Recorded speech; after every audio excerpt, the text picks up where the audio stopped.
I'm late with this one, but I'll review it anyway. The History's Strongest Disciple Kenichi, chapter 5, 6, 7.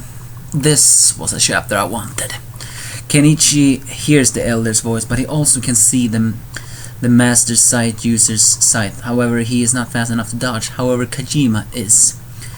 But then, as a rescue, Hogo appears and he punches right through the wall, as that ticks off Micha, as the sight user. However, Hogo throws him out of the building. Since Micha is a master, I doubt that will kill him.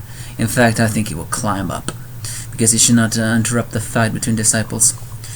Kajima praises Kenichi for being able to see the blade, saying that he also was one of the first things he had to learn since he had no talent. And it's very likely that when he says that, that's the reason why he has lost an eye patch.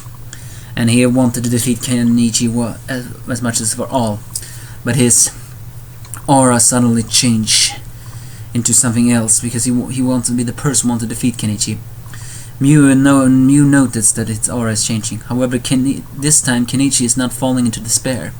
As soon as he hears that Kajima is the same as him, he actually begins to smile and says, "To think I'm gonna fight someone with a similar attitude as mine.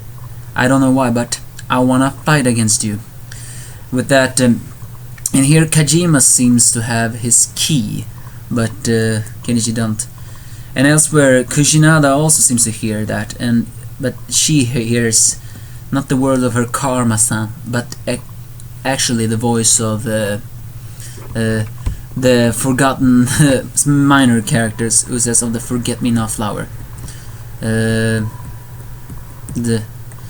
Elsewhere, but the armed forces is actually beginning to defeat the Shinpaku Alliance. But the armed forces who says their mission is to kill in a battle, simply to kill. Kushinada finally snaps and decides that what they are doing is soiling martial arts. With that, she decides to team up with the Shinpaku Alliance. And here's something that is pretty strange for me to understand, but I guess it is. The entire unarmed masters are beginning to team up. No. The unarmed disciples team up with the Shinpaku Alliance to defeat their armed opponents. Because Kushinada says, killing the enemy with such a fighting style is something I judge as so the same as sullying our doctrine. I'm on their side for the pride of our masters. So technically they may not be on the Shinpaku Alliance side.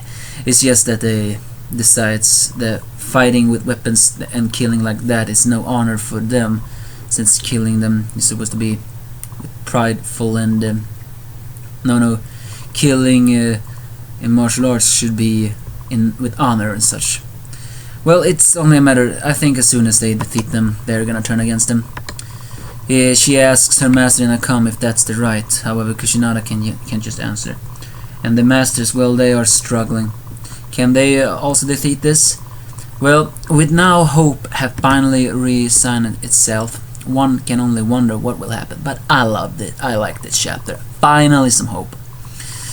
I actually want to see why. I want to find out why though these Yomi, why they teamed up with Shinpaku. But I think I already answered my questions right. It was because they believe that killing brutally with weapons is barbaric and not true martial arts, or whatever. One can only know one not to do that. But as I said, I liked it before. And now Kenichi has finally stood up again with a little more hope in his eyes. What will be the results? I don't know. Things are finally getting extremely exciting again.